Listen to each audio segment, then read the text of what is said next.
You are welcome to Eagle's Crown Ministry. Receiving the ministrations of SC Asante. What are the value of Job's souls? What are the values of Job's souls? What are the values of Job's souls? The value of Job's souls are the spiritual value of Job that made him salvific, or saved or safe in the sight of God. These are spiritual values. So I'm talking about spiritual value. The salvation of your soul, the salvation, the value you place on the salvation of soul becomes the spiritual values you have for your soul. Recognize that Jesus Christ died on the cross of Calvary for you. He took your place so that you can become the righteousness of God. Now you have become a righteousness of God by divine positioning. Then you must work it out, which is called progressive righteousness. So placing the value upon your soul, placing the value upon your soul. So what are these spiritual values of Job that made him salvific, a saved person in the sight of the Lord? When you are pleasing the sight of the Lord, then it means you are a saved person. You are salvific. You are safe in the sight of the Lord. So salvation here in the account of Job, I will classify it as being safe. Being safe, a spiritual state of having eternal security. When even you die in that state, you are sure that you enter into the kingdom of God. So what are these values? Job was perfect, number one. Number two, Job was upright. Number three, Job feared God. Number four, Job eschewed evil or avoid evil.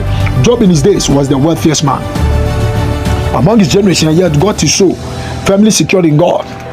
He was having, powerful wealth and powerful riches. This guy is loaded, a multi-billionaire, but yet still he got his soul secured in the Lord. Many people are saved in the house of the Lord.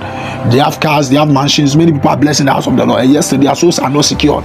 Their soul is not anchored in the eternal power of God. When you die, my brother, my sister, you go to hell. You go to hell. What shall it profit a man when he gain all things, material things of this world, and loses his soul? Or what can a man give in exchange of his soul? When you die, you are gonna head to hell. Job was a man who is said to have perpetuated the virtues of salvation. He's a man. Job was a man who is said to have perpetuated the virtues of salvation. That is the reason why, irrespective of everything the devil stripped of him, yet he remained faithful. He said, though he strikes me, yet will I abide, or will I remain faithful to the Spirit of the living God. So everything was taken away from him. But what anchored Job was that value of his salvation, his salvific values, the perfectness, the uprightness, the fear of God, and how he avoid evil. So Job was a man who is said to have perpetuated the virtues of salvation. In short, he justified the works of salvation in the sight of God.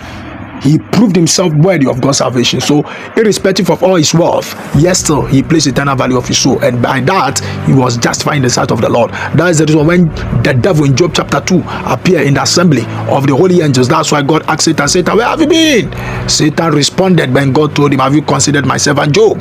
There is nobody on earth that is like unto Job, whereby God himself upon the throne can boast about a man that have strong, powerful faith in him, a man that is upright, and a man that is righteous.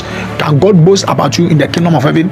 Can God sit in his eternal throne, his eternal dominion, and boast about you because of your faithfulness and your